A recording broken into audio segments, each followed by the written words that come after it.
క్రీస్తు సంఘములన్నయు మీకు వందనములు చెప్పుచున్నవి. Churches of Christ salute you.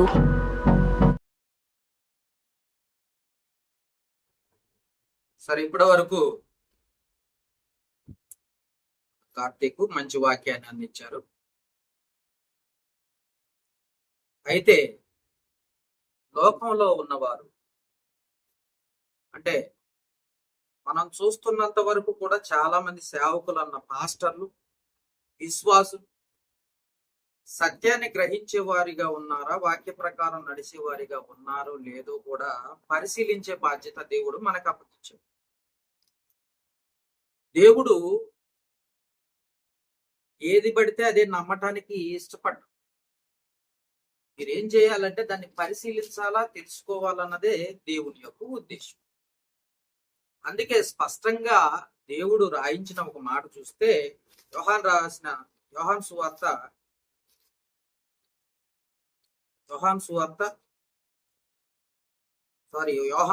మొదటి పత్రిక 4వ అధ్యాయం.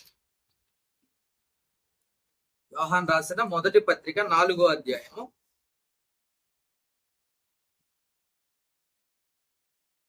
చూసారా? 4వ అధ్యాయం 1వ వచనం నుండి చదివితే, ప్రియులారా, అనేకమైన అబద్ధ ప్రవక్తలు లోకములోని బయలుదేరి ఉన్నారు. కాబట్టి మీరు ఏం చేయాలి అని మనం ఆలోచించగలిగితే, ప్రతివాడు పాస్టర్ గానే మనం చూస్తున్నాం.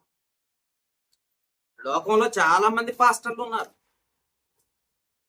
సత్యం చెప్పే పాస్టర్లు ఉన్నారు, కాళ్ళు మొక్కించుకునే పాస్టర్లు ఉన్నారు,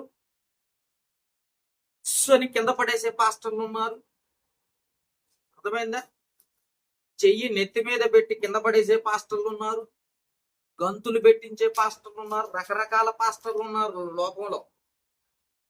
కానీ నిజమైన పాస్టర్, నిజమైన వాక్యమును బోధించే సేవకుడు ఎలా ఉన్నాడో తెలుసుకోవాల్సిన, పరిశీలించాల్సిన బాధ్యత కలిగి. నిజమైన సేవకుడు, నిజమైన వాడు, ఆత్మ సంబంధమైన వాడు, దేవుని సంబంధమైన వాడు అని తెలుసుకోవాల్సిన బాధ్యత ఎవరి మీద ఉందంటే ఒక క్రైస్తవుల మీద ఉంది. అందుకే ప్రియులారా, అనేకమైన అబద్ధ ప్రవక్తల లోకంలోనికి బయలు వెళ్ళి ఉన్నారు కనుక ప్రతి ఆత్మను నమ్మక, ముందు ప్రతి వాడిని నమ్మొద్దు. నువ్వు ప్రతి ఆత్మను నమ్మక ఆయా ఆత్మలు దేవుని సంబంధమైనవో కావో పరీక్షించుడి. ఆయా ఆత్మలు దేవుని సంబంధమైనవా లేక శరీర సంబంధమైన భక్తిని కనపరుస్తున్నాడా అనేది మనం పరిశీలించాలి. ఎందుకంటే ప్రతిదీ గుడ్డిగా నమ్మొద్దు, ప్రతిదీ కూడా గుడ్డిగా నమ్మొద్దు. ఎందుకనంటే పాస్టర్ గారు అనగానే ముందు మన భక్తి కనపడతాం. ఎందుకనంటే పాస్టర్ గారు వచ్చారు, మర్యాద చొప్పున ఇంట్లోకి ఆహ్వానించాలి. అవునా? పాస్టర్ గారికి అతిథి మర్యాదలు చేయాలి.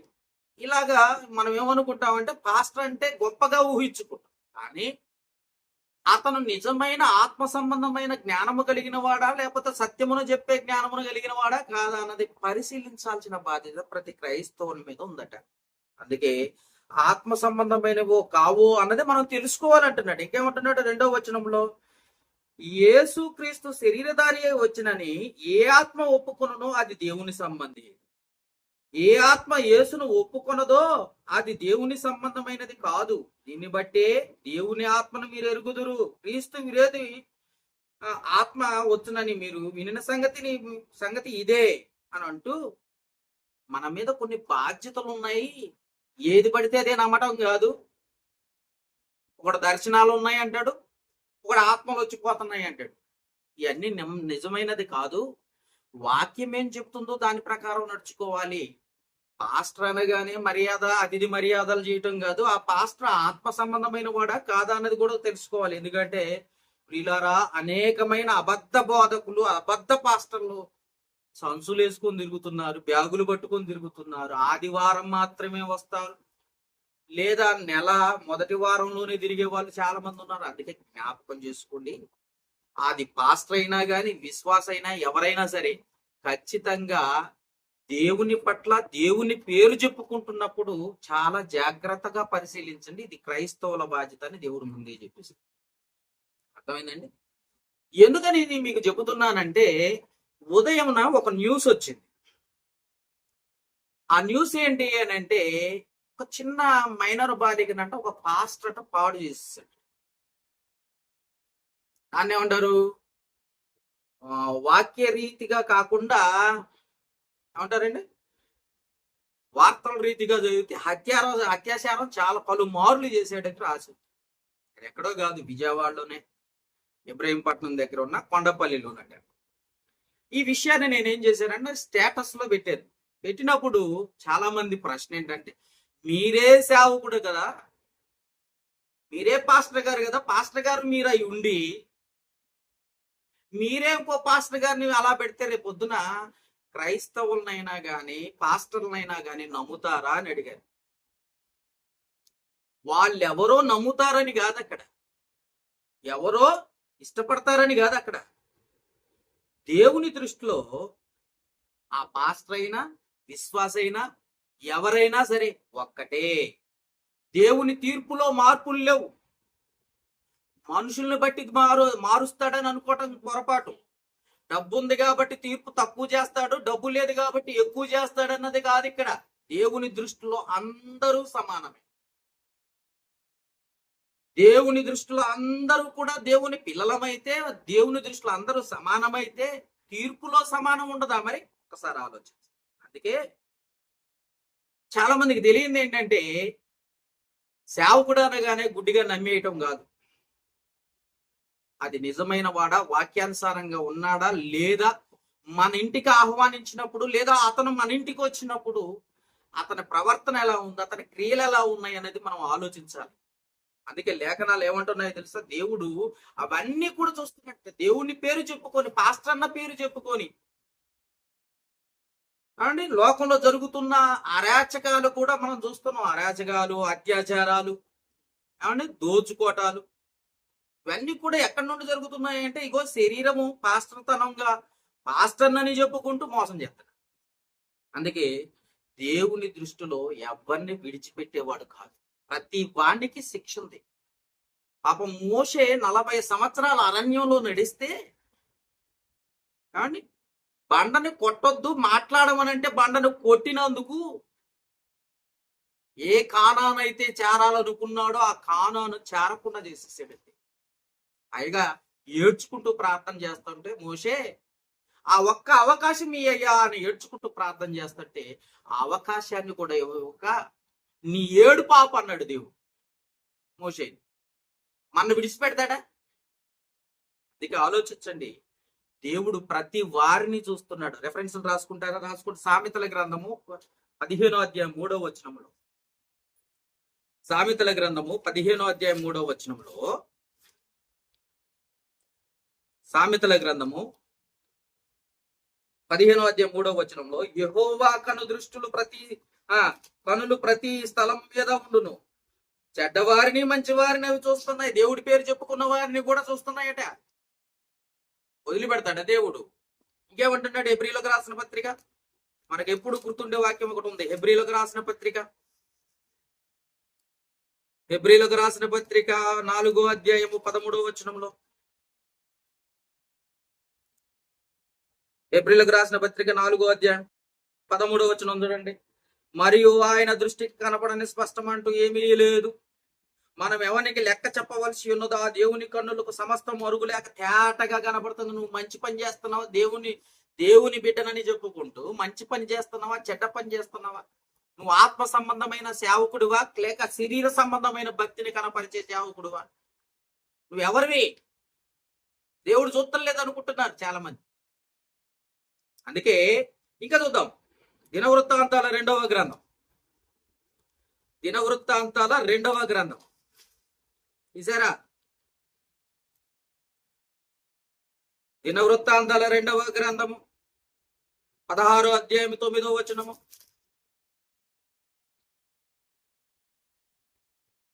16వ అధ్యాయం 9వ వచనం తీసారా? దినవృత్తాంతాల 2వ గ్రంథము 16వ అధ్యాయం 9వ వచనం, తన ఎడల యథార్థ హృదయ గల వారిని వెలపరచుటకై యెహోవా కను దృష్టి లోకమంతట సంచారము చేయుచున్నది. ప్రతి వారిని దేవుని దృష్టి అట సంచారం చేసుకుంటూ చూస్తుందంట. సంచారం అంటే తెలుసా? తిరుగుతుందంట. భక్తిని కనపరచకుండా శరీర సంబంధమైన భక్తిని కనపరిచావనుకో, ఇదిగో అరెస్ట్ అయిపోయాడు పాస్టర్. దేవుడు చూడటం లేదు అనుకుంటున్నారు చాలా మంది. దేవుడు చూడటం లేదు, ఏం చేసినా సరిపోతుంది, ఎలా ఉన్నా సరిపోతుంది అనుకుంటూ పైకి భక్తిగా కనపడుతూ లోపల ఇలాంటి కార్యక్రమాలు, ఇలాంటి ఆలోచనలు పెట్టుకున్న ప్రతివానికి హెచ్చరిక. అది విశ్వాసైన, దేవుని దృష్టిలో విశ్వాసైనా సేవకుడైనా ఎవరికైనా ఒక్కటే తీర్పు. ఇంకేమంటున్నాడు? కీర్తన గ్రంథం 11వ అధ్యాయం 4వ వచనం. కీర్తన గ్రంథం 11వ అధ్యాయం 4వ వచనం.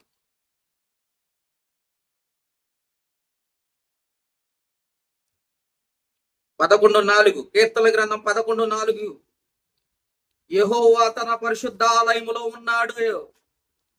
యెహోవా సింహాసనం ఆకాశమందున్నది. ఆయన నరులను కనులారా చూచుచున్నాడు. తన కను దృష్టి చేత ఆయన వారిని పరిశీలించుచున్నాడు. ప్రతి వారిని, సంఘంలో ఉన్న వారిని, విశ్వాసినని చెప్పుకుంటున్న వారిని, నేను పెద్ద సేవకుడిని చెప్పుకుంటున్న వాడిని, చిన్న సేవకుడిని, కష్టపడి పని చేసేవాడిని చూస్తున్నాడు, ధనాన్ని సంపాదించుకుని కూర్చుకుంటున్న వాడిని చూస్తున్నాడు. అలాగనే ఆత్మ సంబంధమైన జ్ఞానమును బోధించే సేవకుని చూస్తున్నాడు, శరీర సంబంధమైన కోరికలు తీర్చుకోవడానికి వచ్చే సేవకుని కూడా చూస్తున్నాడు. ఎవరిని విడిచిపెట్టేవాడు కాదు. వాని క్రియల చొప్పున ప్రతిఫలం ఇచ్చేవాడు. ఇంకా చూద్దామా? 17వ అధ్యాయం కీర్తన గ్రంథము 2వ వచనం. 17వ అధ్యాయం 2వ వచనం. ఇసరా కీర్తన గ్రంథం. నీ సన్నిధి నుండి నాకు తీర్పు వచ్చును గాక, నీ కనుదృష్టి న్యాయముగా చూచును. దేవుని కనుదృష్టి అట న్యాయముగా, న్యాయ అన్యాయాలను పరిశీలించి చూసి, చూసారా, తీర్పులోకి తీసుకొస్తాడు. మనుషుల్లా కాదు, మనోడికి ఒక తీర్పు, బయటోడికి ఒక తీర్పు కాదు. దేవుని దృష్టిలో అలాంటివి ఉండవు. అర్థమైందా? ఇంకా చూద్దామా? జకరియా గ్రంథం 4వ అధ్యాయం 10వ వచనం. జకరియా గ్రంథం 4వ అధ్యాయం 10వ వచనం. ఇవన్నీ ఎందుకు చెప్తున్నానంటే, క్రైస్తవులం కాబట్టి క్రైస్తవులను కాపాడుకోవాలన్న దురుద్దేశం నాకు లేదు. దేవుని దృష్టిలో అందరము సమానమే. ఆయన క్రీస్తు న్యాయపీఠం మీదట అందరము కూడా నిలబడవలసిన వారమే. అది మంచివాడైతే, మంచి పని చేసే, మంచిగా ఆత్మ సంబంధమైన జ్ఞానమును సంపాదించుకొని బోధించి ఆ ప్రకారము జీవిస్తే దేవుడు సంతోషిస్తాడు. లేదు, దేవుణ్ణి అడ్డం పెట్టుకొని నా ఇష్టానుసారంగా జీవిస్తాను అని అనుకుంటే ఖచ్చితంగా తీర్పు. రాసుకున్నారా? మనం చెప్పింది రాసుకున్నారా?